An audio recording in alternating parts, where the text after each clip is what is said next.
Well, hey, you guys. So today I want to talk about how to invest with just $100. So I get questions all the time from you guys wondering how or even why you should start investing when you don't feel like you have enough money to throw at investing in the first place. So if that sounds familiar, I've got really good news for you. You don't have to have a ton of money to start investing.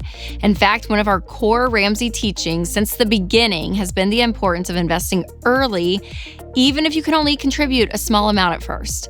So today, let's talk about how you can start making financial progress by just investing $100. Yep, you heard that right.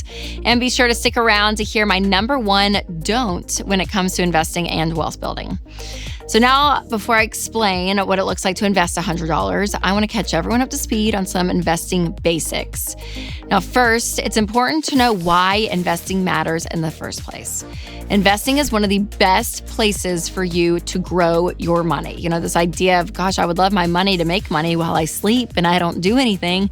Well, that's what investing does. It's a really powerful thing. When you put your money in, you're going to get a return. Now, depending on that return is depending on what the market is doing. So it's going to look different year by year. And sometimes there's some dips. Even while I'm filming this, there was a massive dip yesterday and everyone's freaking out about it. So it is a ride. Buckle up, get ready. But it's a great place to put your money for your money to make money. And compound interest is your friend. It's a beautiful thing. Next, make sure that you understand when is the right time to invest. So really focusing your money and putting all of your motivation and all of your intensity towards one thing is really, really important when it comes to personal finance. So if you are in debt, get all of your focus of getting out of debt, everything but your house. If you don't have money saved after that, that means you need to save some money. 3 to 6 months of expenses for an emergency fund is a great fully funded emergency fund. And then you can start thinking about investing. So when you're thinking about investing, you want to start off with retirement specifically, because you're going to be investing for the future. And when you want to stop working, you have money to live off of. And you're not depending on the governments, but you're depending on you right now saying, hey, I'm going to put money away for the future. So you want to put 15% of your income into retirement at that point. And third, let's clarify how much money you should be investing. So again, just like I said, that 15% rule is really, really key. And when you think about investing into retirement and that 15%, remember this, okay? Match beats Roth, beats traditional. So great places to put that 15% is a 401k at work, go up to your match, or a 403b. And then a Roth IRA is another great thing to open. You can invest up to $7,000 in it in this calendar year that we're in now. And so put some money in there, but invest up to 15% of your income. Okay, now let's get to the main point of the episode, how to invest $100. Now you might be thinking, okay, Rachel, well, if I'm ultimately supposed to invest 15% of my salary, can $100 really make a difference? Absolutely, because building wealth is all about taking small steps.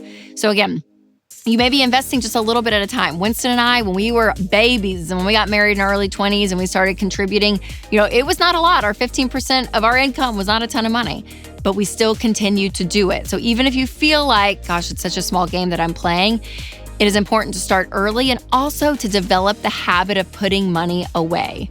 And speaking of building, let's just take a moment and honor the MVP of investing, and that is compound interest. So what compound interest is, really simplified, is let's say you put your money in the market and let's just use 10% growth as an example. So your money is going to make 10%. So that $100 you put in, 10% of that is $10. So again, you're going to be having $110 going in next year. Well, if you don't touch it, you don't put any money in, you don't put any money out, you're going to make 10% if the market does that on $110, not just $100.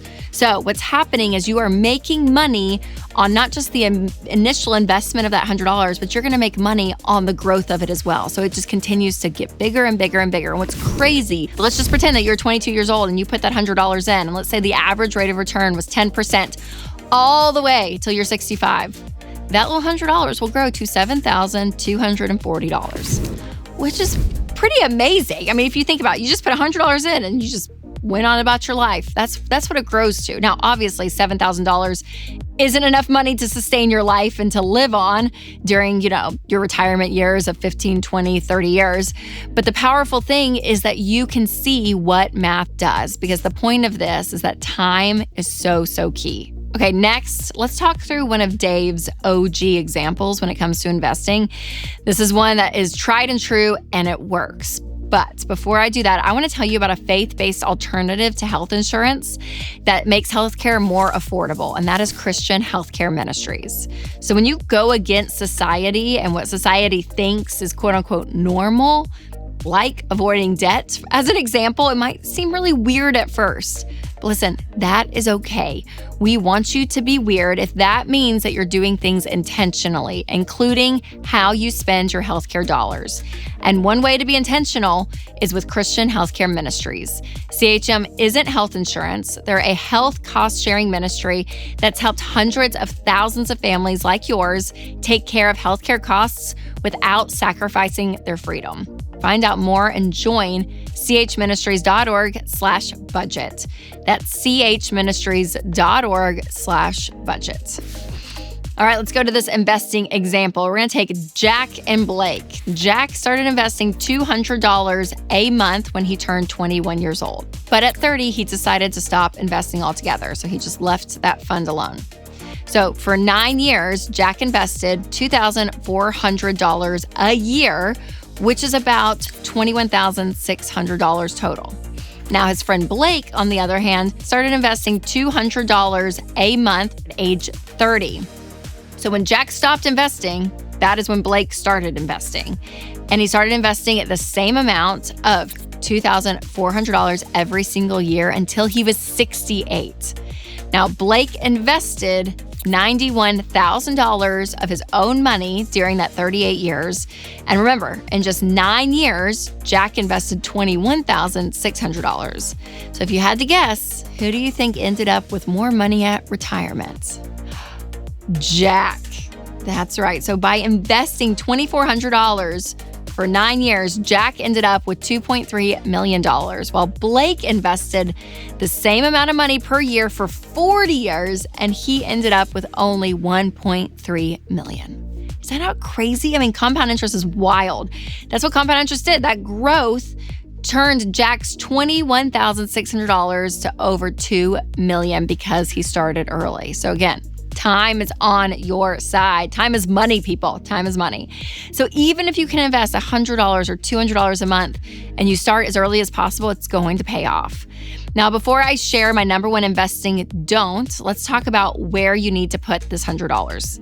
So if you don't have a 401k option through your work, or you're already contributing and you're interested in diversifying your investment portfolio, then again, consider a Roth IRA. A Roth IRA is a great place to put your money, and it grows tax-free, which is what we love, but you can only invest up to $7,000, and it does have an income limit.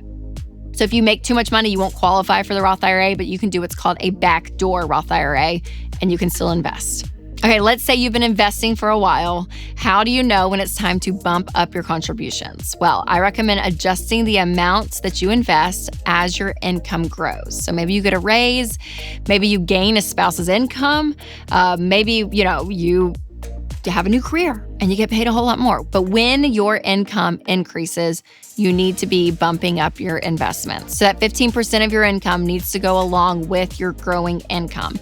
And if you're investing only 100 or 200 there, again, I think the goal is to get to that 15% when the day is done, and that's going to set you up for a great retirement. All right, so now it's time for my number one no when it comes to investing and wealth building, and that is crypto. I was on a trip recently, and there was this dude at the pool, crypto dude, and he's talking, and he's like, have you not done crypto? Not to me, but to his friend. And he's going on and on and on about it, and I was like, oh my gosh. Because the truth is, if you have disposable income and you want to throw it at crypto, do it. That's great. But if you don't, and you're working your way out of debt or to get an emergency fund or to fund that 15% to retirement, stick to the plan, because cryptocurrency, it is a total gamble right now. I mean, it really is. I mean, it's up and down. There's tons of scams within it. It does not have a long track proven record. So making sure that you put your money in proven methods that have worked for decades. And that's what I want, right? I mean, this is your money, your hard-earned money. You don't want to put it into something because some bro at the pool said to, and then you lose it. So making sure you are really, really wise with this. And that's one reason I really recommend working with an investment professional. So I'll leave a link so you can connect with a SmartVestor Pro in your area to get started. Now, for a close-up of my own personal investment strategy, check out my episode on my annual investing routine. That's coming up next. All right, you guys, remember to take control of your money and create a life you love.